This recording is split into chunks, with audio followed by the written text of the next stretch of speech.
Who's got a really good question for the performers? Right there, please.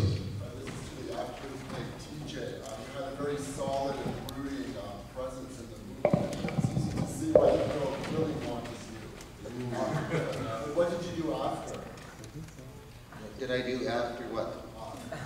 Movie. What did I do after the movie? I don't remember. Oh, sorry, I don't remember. Another movie? That's all I can say. I don't remember exactly what I did after that. I think it was a CBC film or something. Yeah, Brooding. Yeah, that was because George wanted you guys not to know who was the bad guy. So it was nice, ideally, if somehow I kind of left clues that perhaps I was, I had that evil streak in me. So you really weren't supposed to know. Did anybody know? No? Axel? Well, that's good. One of the great things about this film is you watch modern slasher films and it just seems so apparent. Everything seems so telescoped. There's not really any fun in trying to figure out who done it anymore, it seems.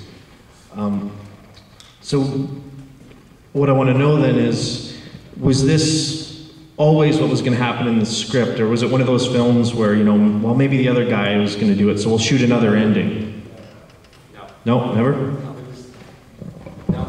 The way this script got made was we took that short outline, and then every day for 2 weeks we would have a story conference. Myself, Rodney Gibbons, who was the director of photography, and George's partner, George, John Beard, who wrote the script, John Dunning, and Stephen Miller, who came up with the idea. And we would say, okay, so we're 17 minutes in, and we've got to kill somebody. Well, what about the guy who's hanging? We'll have him fall down the shaft, and he hangs there, and his head is right in front of the woman.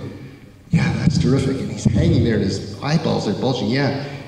And what else can we do? Well, what if his body separates? And we just get his body to go down. Oh, that's terrific. And John would go back to his hotel room, and he'd write the scene, and we'd read it the next morning, and then George would say, okay, so now about the spike in the eye. What can we do about that? And that's how it got written gory shot by gory shot until we had something that was what it was. And then basically we just decided that what would be fun is to sort of try to keep that 10 Little Indians thing going where you don't know who does it.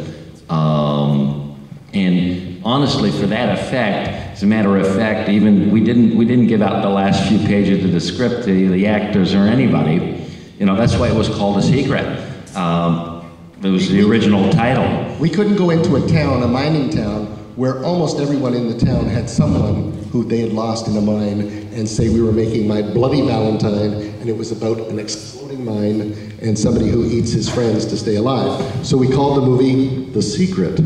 What's the movie about? Well, it's called The Secret. Oh, what is it about? It's a secret. It's a secret. Yeah. We did that for 7 weeks. So yeah, that was one of the big challenges in this, was to try to drop clues, like Paul was saying, that everybody, if you notice John and Sylvia, John picks Sylvia up by the head first time he kisses her. The same way that he ends up, that she ends up dying. So we do all these kinds of little things, TJ comes back and he's got blood on his things. What happened to you? Well, I got hit, but in reality it was because, yeah, he did get hit, but we wanted to show that because of somebody, so it could have been him because he's out of blood. So I mean, that was the whole idea, is not to try to give it away, and hopefully, I guess, for the first time viewers, you noticed that we didn't give it away. So something succeeded. So I've had a suggestion for a very, very good question for Laurie. Who did you really love in the film?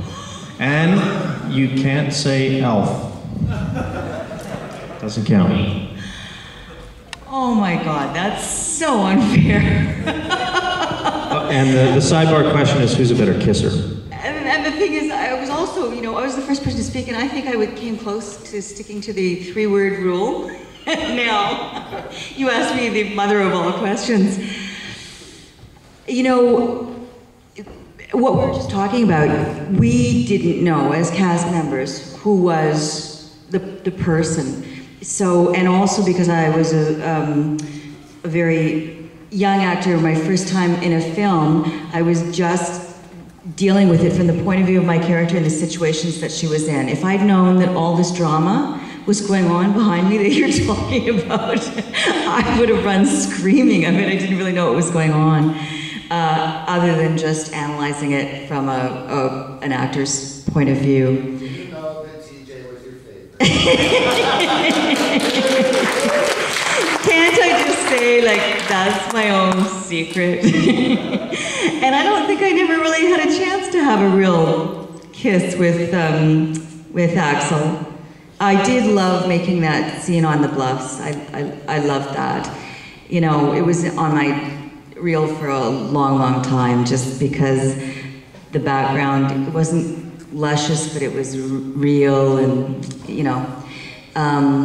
It's always great to work with actors where your storyline is that you've had a history with them that they don't see, you know, so that was a richer background with TJ than Axel. He was a newer person in my character's life. I really, I enjoyed moving on to the action part of the film. I still want to do another action film. Never mind all the kissing and stuff. I just want to run around and you know, get wet and get dirty and, you know, shoot guns and, you know, whatever. That was my favorite part of the film. So there you go. Right on. Who's got a question for Neil or Alf? I saw a hand. Where are we? All right, well, I've got Mr. Affleck.